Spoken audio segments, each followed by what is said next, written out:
Salut tout le monde! Aujourd'hui, on se retrouve pour la dernière vidéo de l'année. Et oui, on est déjà à ce moment-ci. Et quoi de mieux pour clôturer cette année 2023 que de faire un petit recap de comment se sont déroulés mes objectifs que je m'étais donné en début d'année.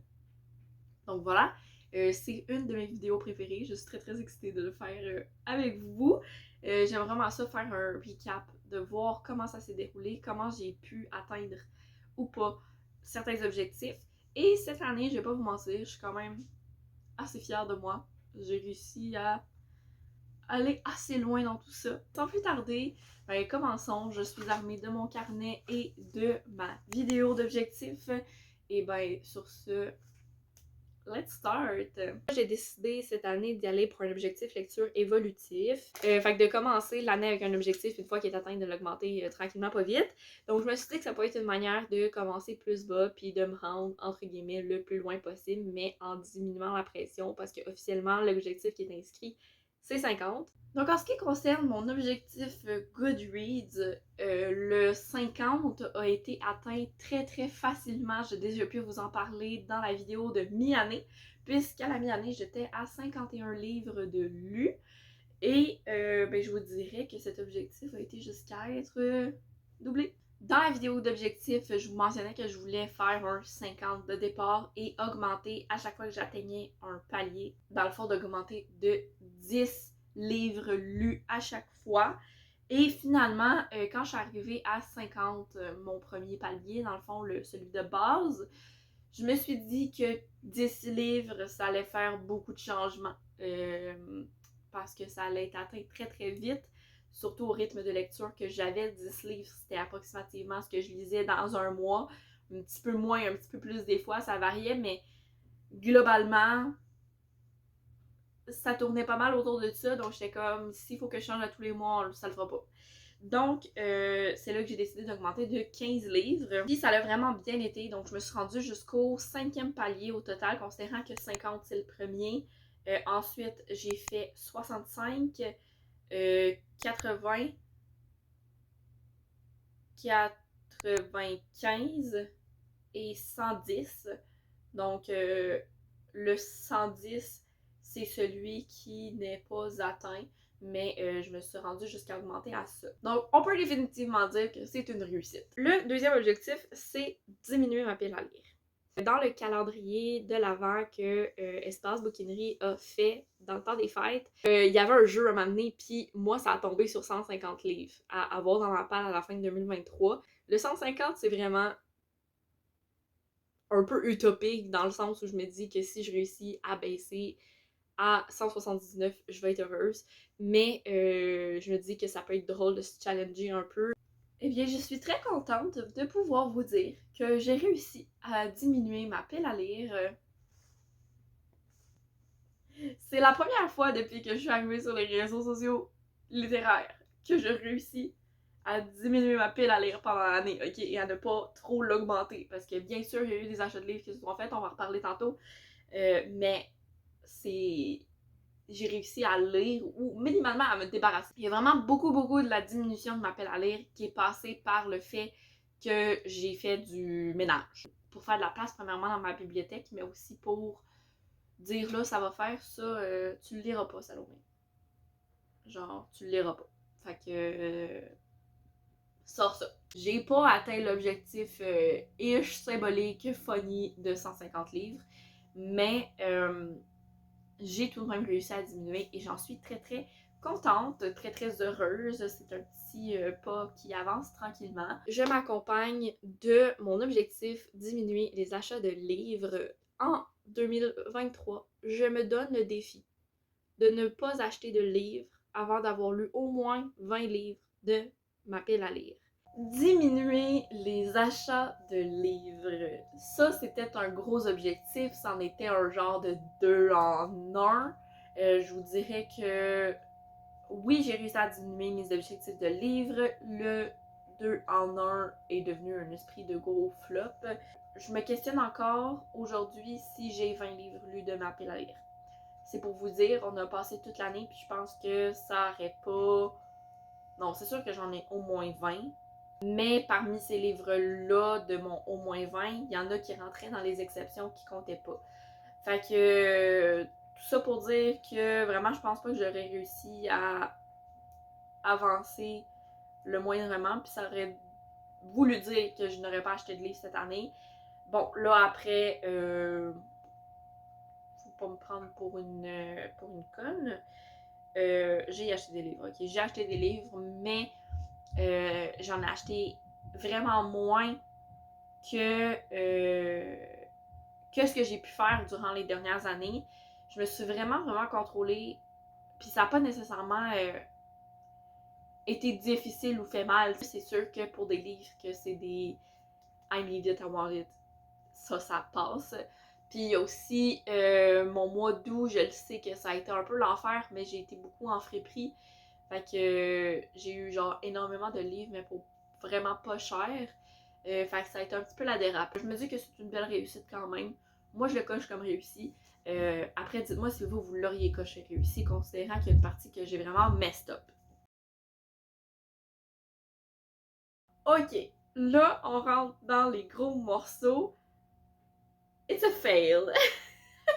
As usual. Pour ma pile à lire de l'année, j'avais 10 livres et sur ces 10 livres-là, watch out, ça n'a pas été tout été lu.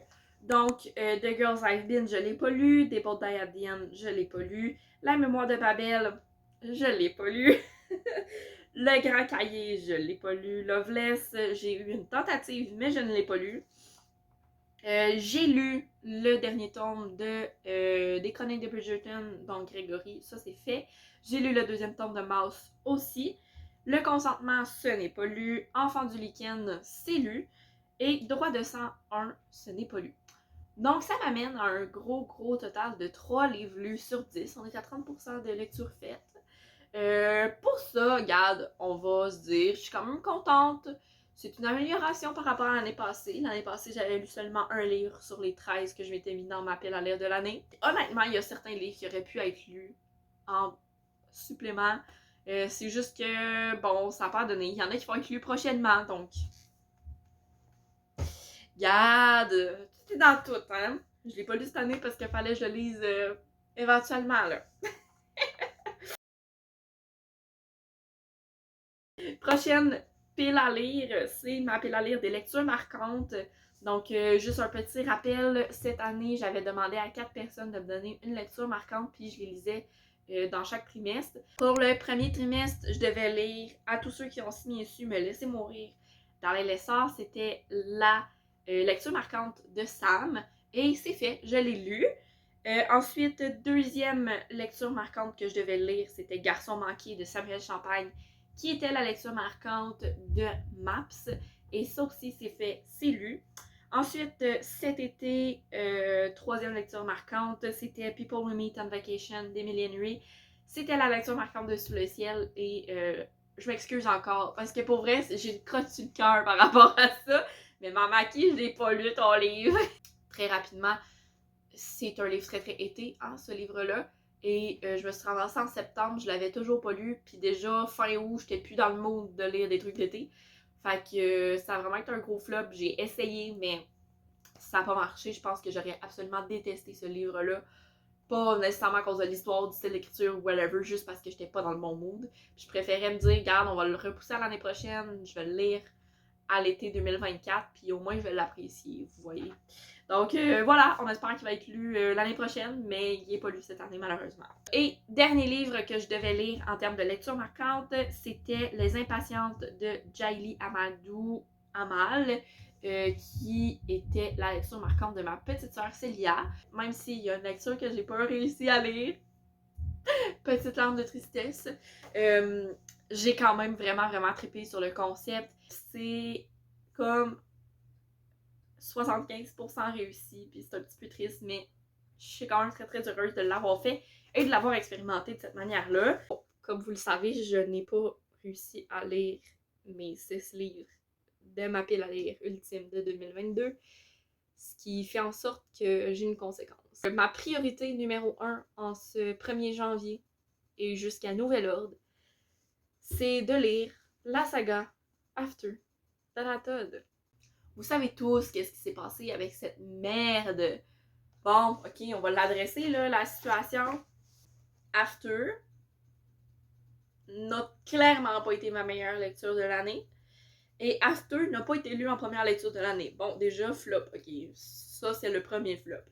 Deuxième flop, j'ai même pas réussi à lire tous les After, ok? J'ai abandonné pendant le deuxième.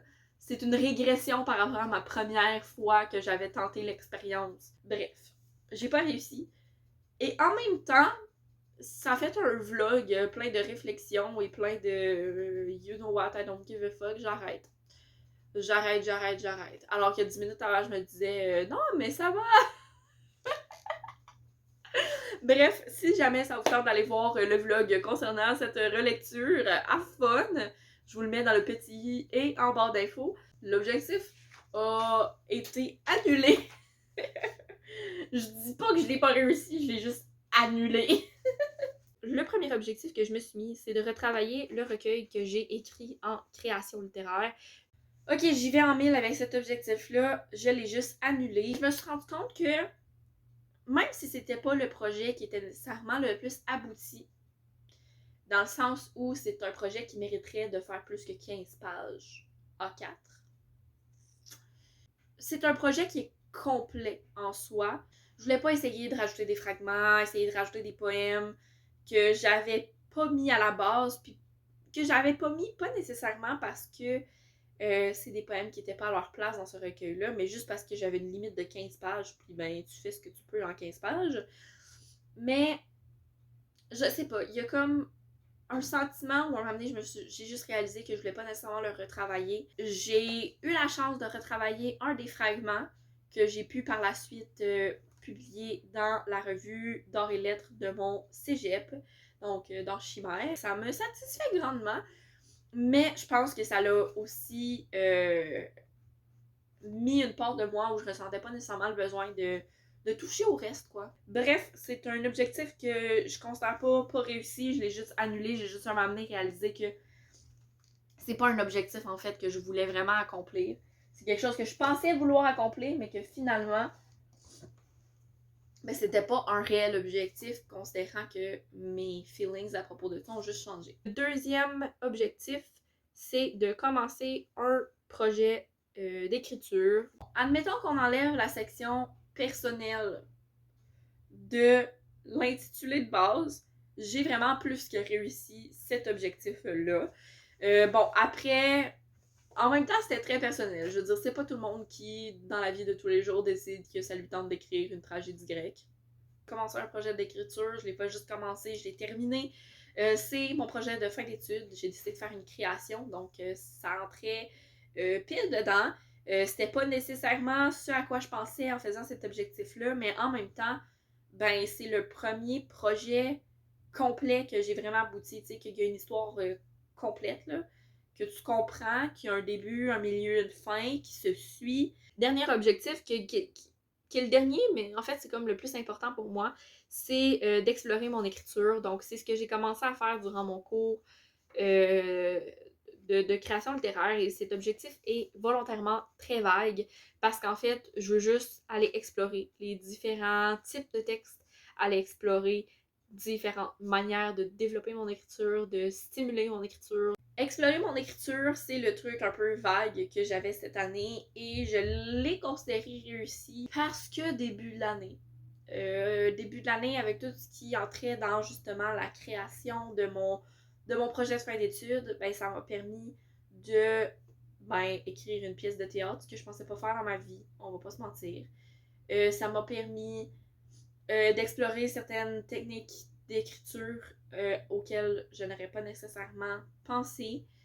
Mais c'est vraiment pendant ce temps-là que ça s'est fait. Après ça, je vous dirais que ça s'est un petit peu perdu parce que manque de temps, manque d'idées, manque d'envie. Pourtant, vers le mois de juin, je crois, si je dis pas de bêtises, vers le mois de juin, je vous avais proposé des nouveaux objectifs d'écriture que je voulais accomplir. Turns out que ça s'est pas fait parce que c'était l'été, que l'été c'est toujours plus difficile dans le travail que j'avais de faire whatever what. J'arrivais plus lire, c'était compliqué. Écrire qui est l'autre truc à côté, c'était pire. Donc voilà, puis c'est jamais comme pleinement revenu. Il y a peut-être un petit peu cet automne aussi quand même, j'avais un cours de rédaction, donc même si c'était bon des trucs un petit peu plus formels, ça m'a permis d'aller développer quelque chose d'autre, peut-être, plus sur la relecture, la correction de ce côté-là. Mais je trouve que ça rentre dedans. Tu sais, je veux dire, le processus d'écriture, c'est pas juste écrire le premier geste, c'est tout ce qui entoure après. Donc, oui, je considère que peut-être ce cours-là aussi m'a permis d'aller explorer ça. Mais voilà, tu sais, j'ai pas réécrit quelque chose à proprement parler, à part ce qui était dans mes cours, mettons, à partir de l'été. Le premier objectif que je me suis mis pour les vidéos, c'est littéralement toujours plus de vlogs. Bon, mon objectif annuel de vlog. Comment expliquer ça? Celui-là, je le considère un peu... oui, mais non, tu sais. J'ai quand même réussi à faire plusieurs vlogs. Plusieurs vlogs auxquels je n'aurais pas nécessairement pensé au début de l'année, mais dont je suis fière, puis pour lesquels je suis juste contente d'être allée jusqu'au bout. Mais il y en a d'autres que c'est un peu un flop pour moi. Je pense que en ayant un objectif aussi large, c'est difficile d'aller comme jusqu'au bout. Parce que, surtout pour les vlogs, parce que des idées de vlogs, j'en ai 56 000. Ok, pour vrai, c'est mon concept de vidéo préféré. C'est ce que j'aime le plus faire, mais c'est aussi un concept de vidéo qui demande beaucoup de temps. Puis, ben des fois, ça devient un petit peu, peut-être un petit peu plus lourd. Que je pense que d'essayer de tout le temps augmenter, d'avoir des vlogs de plus en plus à chaque année, ça c'est juste irréalisable. C'est des vidéos que j'arrêterai pas de faire parce que je les adore, je les aime d'amour. Mais je vais mettre des objectifs plus précis. Il y a des vlogs en particulier que je veux faire cette année. Puis je pense que ça va être plus facile de dire est-ce que j'ai réussi, est-ce que j'ai pas réussi. Puis je pense que ça va être plus clair aussi dans ma tête, puis que ça sera pas une pression de justement essayer d'avoir plus de vlogs à tout prix. Non, c'est juste d'avoir du fun avec ces vlogs-là. Donc voilà, je pense que c'est un peu ça l'idée générale. Mon deuxième objectif, et là c'est probablement le plus compliqué, selon moi, de tous les objectifs que je viens de vous énumérer pendant je sais pas combien de temps, et c'est de trouver un nouveau concept saisonnier. Donc, si vous suivez un petit peu les choses, avec Sam, on a commencé à faire des lives saisonniers, donc un live à chaque début de saison où on fait un tag. Mais après ça, j'aimerais continuer à avoir un petit quelque chose de saisonnier. Trouver un nouveau concept saisonnier, c'est check. Maintenant, il ne reste plus qu'à l'appliquer. Vous aurez remarqué, il n'y a pas eu de live cet automne, ni cet hiver. On a trouvé notre concept, je vous le jure. Le concept, il est là. Sauf que c'est de l'appliquer. C'est un concept qui va demander énormément de temps. Puis là, je pense que les deux, on est un peu dans too much de choses qui se passent dans nos vies. Je pense que les deux, on a l'air de deux poules pas de tête un peu, puis qu'on court partout. Donc, résultat des courses, on a notre idée. Mais avant l'automne, ben très très avant l'automne, mettons, parce qu'on l'a trouvé très rapidement cette idée-là, ben ça avait l'air prématuré de travailler sur ça. Puis ben quand on a approché de l'automne, ben là on était juste comme vraiment pas disponible ni l'un ni l'autre pour travailler là-dessus. Fait que c'est quelque chose que je veux toujours faire. Coucou Sam. Va falloir travailler là-dessus. Mais c'est quelque chose qui va peut-être pas arriver bientôt, puis c'est correct. T'sais, je veux dire, ça arrivera quand ça arrivera. C'est un projet sur lequel on va continuer, j'imagine, de travailler à notre rythme. Puis ça sortira quand ça sortira. Puis ça va être très chill comme ça. C'est ce qui conclut mon retour sur mes objectifs de l'année parce que ben, c'est les objectifs que j'avais cette année, que je m'étais posé cette année. Donc, j'espère que vous aurez aimé ce petit retour. Si c'est le cas, n'hésitez pas à liker la vidéo. N'hésitez pas non plus à me dire en commentaire si vous considérez que j'ai vraiment réussi mes objectifs, ceux que j'ai dit que je les ai réussis, ou si vous considérez que ceux-là, t'aurais pu être mieux pour le réussir. Sinon, vous pouvez aussi vous abonner à la chaîne si ce n'est pas déjà fait pour être sûr de recevoir toutes les notifications quand je sors une vidéo. Et bien sur ce, je vous souhaite une excellente journée et je vous dis à l'année prochaine. Bye bye!